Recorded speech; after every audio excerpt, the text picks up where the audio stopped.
নমস্কার। যুক্তি তর্ক সঙ্গে অর্কই আপনাদের স্বাগত। আপনাদের সঙ্গে আমি অর্কপ্রভ সরকার।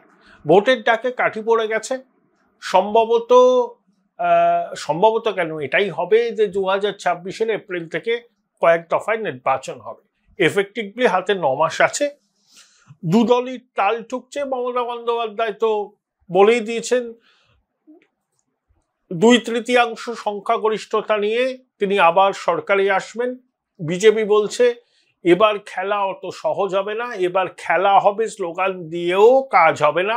লক্ষ্মীর ভান্ডারের সুফল তৃণমূল বেশ কয়েকটা নির্বাচনে পেয়েছে, এবার লক্ষ্মীর ভান্ডারের নতুন করে ডিভিডেন্ড পাওয়ার সম্ভাবনা শাসক দলের নেই। অভিষেক বন্দ্যোপাধ্যায় শীত ঘুম কাটিয়ে নেমেছেন, আইপ্যাকও সক্রিয় হয়েছে। যদিও অভিষেক বন্দ্যোপাধ্যায় তার ডায়মন্ড হারবারের সেবাশ্রয় মডেলকে দেশের সেরা মডেল হিসাবে তুলে ধরার চেষ্টা করছেন। অনেকে বলছেন যে মমতা বন্দ্যোপাধ্যায়ের স্বাস্থ্য ব্যবস্থার কার্যত চ্যালেঞ্জ করেছেন অভিষেক। যদিও অভিষেক বেশ কিছুদিন ধরে সমাজ মাধ্যমে নানা রকম তির্যক পোস্ট করেছিলেন, ইঙ্গিতময় পোস্ট করেছিলেন, তারপর আবার ঘরের ছেলে ঘরে ফিরে গেছেন। সুবোধ বালকের মতো মমতা বন্দ্যোপাধ্যায়ের সঙ্গী হিসাবেই তিনি রয়েছেন। এটা কতটা আন্তরিকভাবে করেছেন নাকি বাধ্য হয়ে মমতা বন্দ্যোপাধ্যায় শরণাপন্ন হয়েছেন সেটা ভবিষ্যৎ বলবে। তবে তার কিছু অ্যাম্বিশন আছে, নিজের মতো কিছু করার, প্রশাসনের মাতব্বরি করার। তার কথা সবাই শুনবে, তিনি হুকুম দেবেন, সবাই হুকুম পালন করবে। এটা অভিষেক চান। এই চাওয়ার মধ্যে আমি কোনো অযৌক্তিক কিছু দেখি না। কিন্তু অভিষেকের একটা জিনিস জেনে রাখা ভালো, তিনি নেতা হয়েছেন, তৃণমূলের কিছু কর্মী সমর্থক, কিছু আমচা চামচা বেলচা তাকে সেনাপতি মর্যাদা দেয়, কিন্তু বাংলার সাধারণ মানুষের কাছে অভিষেক নেতা হিসাবে নিজেকে প্রতিষ্ঠিত করতে পারেননি।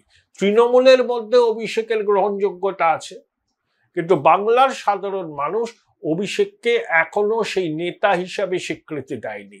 কারণ অভিষেক কখনো ঘাম ঝরিয়ে রাজনীতি করেননি। হেলিকপ্টারে করে নেমেছেন, লিফটে করে উঠেছেন। মমতা বন্দ্যোপাধ্যায়ের আশীর্বাদে মদতে তিনি একটা পদ পেয়েছেন, দ্যাটস অল। তবে অভিষেক ভালো কথা বলেন। শুধু ভালো কথা বলাই একজন রাজনৈতিক নেতার গ্রহণযোগ্যতার মাপকাঠি হতে পারে না। এই যুবা নেতাটির বিরুদ্ধে বিস্তর অভিযোগ আছে, অনেক তদন্ত হচ্ছে, সে নিয়ে বিতর্ক আছে, চাপার উত্তর চলে। যত নির্বাচন এগিয়ে আসবে তত এই তদন্তের অগ্রগতির বিষয়টা আরো সামনে আসবে। এখন প্রধান বিরোধী দল বিজেপি কি করছে দেখুন, অনেক সাংগঠনিক জেলা সভাপতি নিয়োগ হয়ে গেছে, কিছু বাকি আছে। 2021 বিধানসভা নির্বাচনে 200 আসন জয়লাভের স্বপ্নে বোঝ ছিল বিজেপি। অমিত শাহ প্রধানমন্ত্রী বলেছিলেন আপ কি বাত 200 পার, কিন্তু বিজেপি থেমে গেছিল 77-এ। 38% ভোট পেয়েছিল, 55% হিন্দু ভোট। বহু আসনের ফটো ফিনিশ হয় এবং সেই হারের ময়নাতদন্ত করে বিজেপি দেখেছে সাংগঠনিক দুর্বলতা, গণনা কেন্দ্রেও আঁকড়ে ধরে থাকতে না পারা, এইসবই তাদের পরাজয়ের কারণ।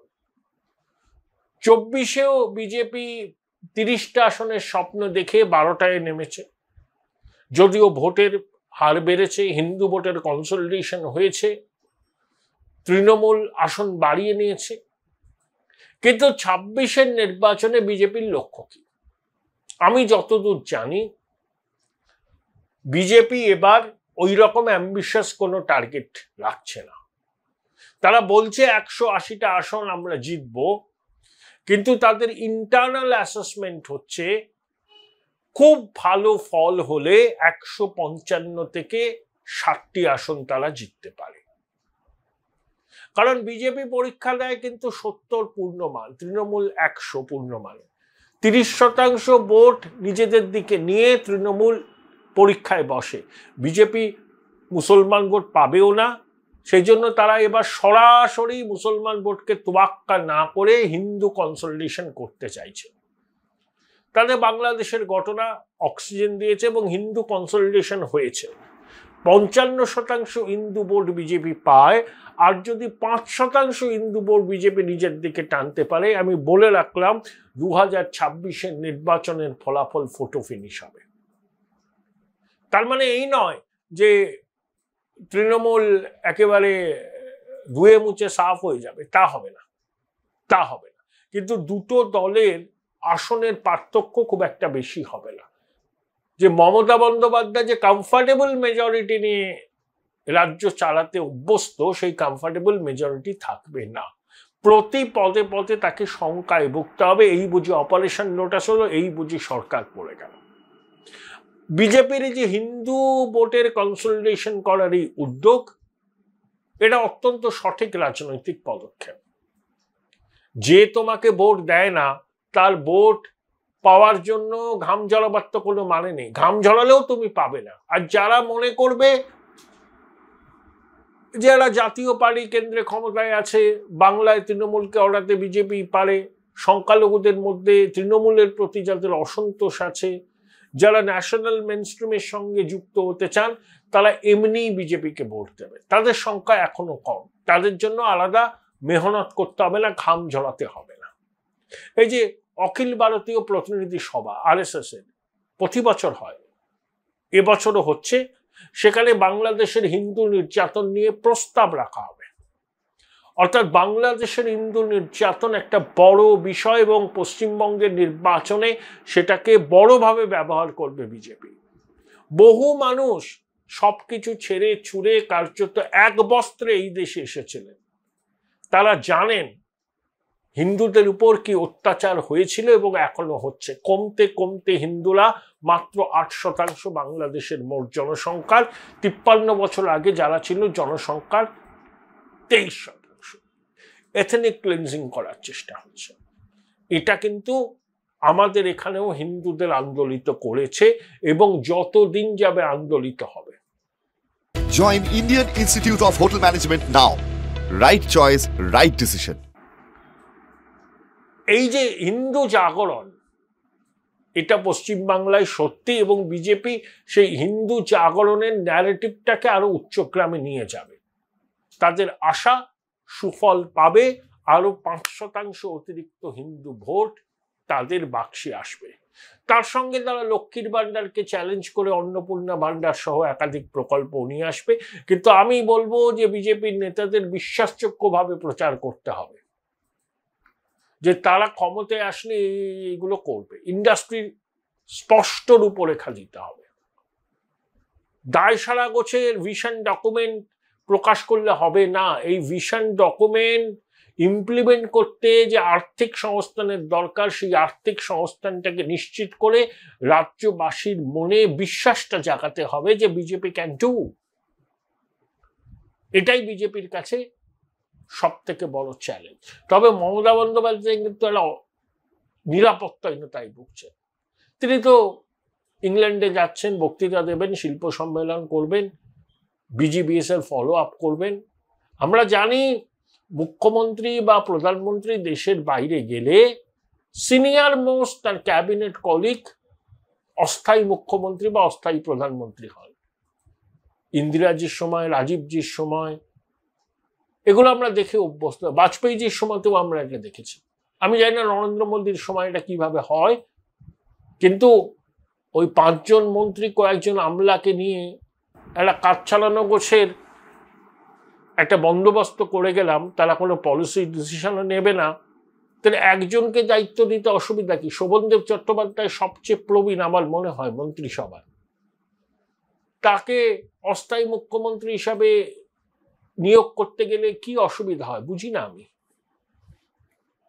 এখানে সবকিছুই দিদিমণির নিজস্ব আইন কানুন, এখানে গণতান্ত্রিক রীতি নীতি ওগুলো খুব একটা পালন টালন হয় না। অভিষেক বন্দ্যোপাধ্যায় যদি ক্যাবিনেটে থাকতেন, ডেপুটি চিফ মিনিস্টার থাকতেন, তখন তাকে অস্থায়ী মুখ্যমন্ত্রী হিসাবে মুখ্যমন্ত্রী দায়িত্ব দিলেন না, আমি মানতাম যে ভয় পাচ্ছেন। কিন্তু শোভনদেব চট্টোপাধ্যায়ের মতো মানুষ, দীর্ঘদিনের মমতার সঙ্গে তৃণমূলের প্রথম বিধায়ক, সিনিয়র মোস্ট ক্যাবিনেটে, রীতি হচ্ছে এই ধরনের কাউকেই দায়িত্ব দেওয়া। ইন্দিরাজির সময় প্রণববাবু বা নরসিমহা রাও দায়িত্ব সামলাতেন অস্থায়ী প্রধানমন্ত্রী হিসেবে। যাই হোক, দিদিমণি এই সবগুলো করবেন না। তিনি সাংবাদিকদের প্রতি কি যত্নশীল, কি সহানুভূতিশীল সেটা বলেছেন সাংবাদিক বৈঠকে। পশ্চিমবঙ্গের বাস্তব অবস্থাটা সাংবাদিকরাই জানেন, তারাই মিলিয়ে নেবেন মুখ্যমন্ত্রীর কথা আর বাস্তব দুটো মেলে নাকি মেলে না। যাই হোক, মুখ্যমন্ত্রী গেছেন, তার জন্য অনেক শুভেচ্ছা। আশা করি একটা সফল আউটকাম হবে তার লন্ডন সফরে। তবে এই যে একটা কথা বলি, এই যে তৃণমূল বলে না যে কেন্দ্র টাকা দিচ্ছে না, ভাতে মারতে চাইছে, হেরে গিয়ে কলকাতায় করে একটা ঘটনা করেছে। দিনহাটা পুরসভা আবাস যোজনার যারা টাকা পেয়েছে তাদের কাছ থেকে অতিরিক্ত 20,000 টাকা করে নিয়েছে, প্রায় 4,40,00,000 টাকা। আদালত বলছে যে কেন নিয়েছেন, অধিকার আছে এভাবে টাকা নেওয়া?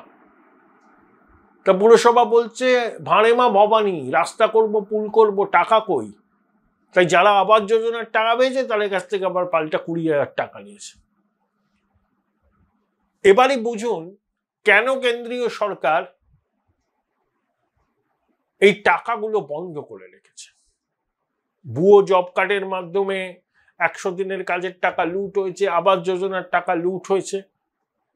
এখন এই টাকা কেন্দ্রীয় সরকার দিচ্ছে না বলে এই লুটতরাজটা কম।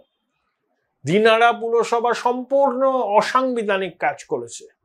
সরকার বরখাস্ত করতে পারবে দিনহাটা পুরসভাকে বা তার চেয়ারম্যানকে? আদালতের তোপের মুখে তো বলেছেন পুরসভার চেয়ারম্যান, কিন্তু রাজ্য প্রশাসন কোনো ব্যবস্থা কি নেওয়ার সৎসাহস দেখাতে পারবেন? এটাই হচ্ছে প্রশ্ন। জানি এই প্রশ্নের কোনো জবাব ঈশ্বর পরিত্যক্ত বঙ্গদেশে পাওয়া যায় না।